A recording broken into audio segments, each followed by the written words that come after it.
உலக மக்கள் அனைவருக்கும் வணக்கம். இப்போது நாம் மேஷம் ராசியின் தமிழ் புத்தாண்டு ராசி பலன்களை பார்ப்போம். குடும்பம். புரட்டாசி முடியும் வரையில் வருமானம் ஓரளவு திருப்திகரமாக இருக்கும். செலவுகளும் கட்டுக்கடங்கியே இருக்கும். குரு பகவானின் சுப சஞ்சாரத்தின் பலனால் குடும்பத்தில் சுப நிகழ்ச்சிகள் ஏற்படும். இவற்றின் காரணமாக சுப செலவுகள் அதிகமாக இருப்பினும் சமாளிப்பதில் பிரச்சனை இருக்காது.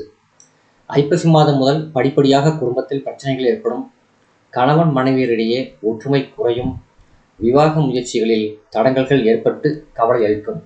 உத்தியோகம். உழைத்த உழைப்பிற்கு பாராட்டுதல்களும் அங்கீகாரமும் கிடைப்பது பணிகளில் உற்சாகத்தை அதிகரிக்கும். சக ஊழியர்களின் ஒத்துழைப்பு கிடைக்கும். அலுவலக சூழ்நிலை மனதிற்கு அமைதியை அளிக்கும். தொழில் வியாபாரம். சந்தை நிலவரம் மிகவும் அனுகூலமாக உள்ளது. உங்கள் சரக்குகளுக்கு நல்ல விலை கிடைக்கும். நியாயமற்ற போட்டிகளை சந்தித்தாலும் சமாளித்து விடுவீர்கள். உற்பத்தியை சற்று அதிகரித்துக் கொள்ளலாம். நிதி நிறுவனங்களின் ஆதரவும் ஒத்துழைப்பும் கிடைக்கும். ஐப்பசி முதல் பல பிரச்சனைகள் உருவாகும்.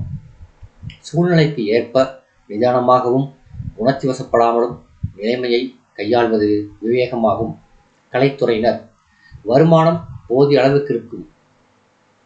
குடும்ப செலவுகளை சமாளிப்பதுடன் ஓரளவு சேமிப்பிற்கும் சாத்தியக்கூறு உள்ளது. வங்கிகளின் ஆதரவும் நிதியுதவிகளும் சலுகைகளும் அதிகம் பாடுபடாமல் கிடைக்கும். இப்போது தயாரிக்கும் படங்கள் நல்ல வசூலை பெற்றுத்தரும்.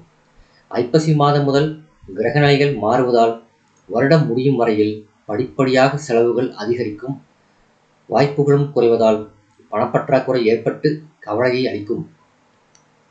அரசியல் துறையினர். கட்சியில் ஆதரவு பெருகும். செல்வாக்கு உயரும். மறைமுக வருமானத்திற்கு குறைவிருக்காது. பொது மேடை பேச்சுகளில் உங்களது உற்சாகம் மேலிடும். பங்குனி மாதம் முதல் முடியும் வரையில் உயர்மட்ட தலைவர்களுடன் கருத்து வேற்றுமை ஏற்படுவதற்கும் சாத்தியக்கூறு உள்ளது. மாணவ மாணவியர்.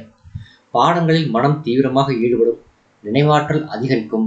உயர்கல்விக்கு உதவிகள் எளிதில் கிடைக்கும். ஆசிரியர்களின் ஆதரவு கல்வியில் உற்சாகத்தை ஏற்படுத்தும். ஐப்பசி மாதத்திலிருந்து பாடங்களுக்கு சம்பந்தமில்லாத விஷயங்களில் மனம் செல்லக்கூடும். தேர்வுகளில் விடையளிக்கும் போது படித்தவை மறந்து போகும். விவசாயத்துறையினர். புத்தாண்டின் முதல் 6 மாத காலம் வரை சிறந்த யோக பலன்களை அளித்தருவார்கள். கிரகநிலைகள். தண்ணீர் வசதி போதுமான அளவிற்கு இருக்கும். உழைப்பிற்கேற்ற விளைச்சல் கிடைக்கும். அரசாங்கத்தின் ஆதரவு மனதிற்கு உற்சாகத்தை அளிக்கும். ஐப்பசி மாதம் முதல் தேவைக்கு அதிகமான தண்ணீர் வரவு, அதிக மழை, பயிர் சேதம் உண்டாகும். கால்நடைகளின் பராமரிப்பில் பண விரயம் ஏற்படும். அண்டை நிலத்தவரோடு பகை உணர்ச்சி மேலிடும். பெண்மணிகள். விருப்பங்கள் அனைத்தும் நிறைவேறும். உடல் நலன் திருப்திகரமாக இருக்கும். வேலைக்கு முயற்சிக்கும் பெண்களுக்கு நல்ல வேலை கிடைக்கும். ஐப்பசி மாதத்திலிருந்து கிரகநிலைகள் படிப்படியாக மாறுவதால் பங்குனி முடியும் வரை குடும்ப பிரச்சனைகள் கவலையை அளிக்கும். கணவன் மனைவியரிடையே ஒற்றுமை குறைவும். ஆரோக்கியத்திலும் பிரச்சனைகள் ஏற்படக்கூடும். பரிகாரம்.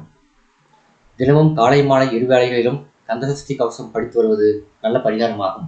இந்த வீடியோ உங்களுக்கு பிடிச்சிருந்தா லைக் பண்ணுங்க, ஷேர் பண்ணுங்க, சப்ஸ்கிரைப் பண்ணுங்க. நன்றி.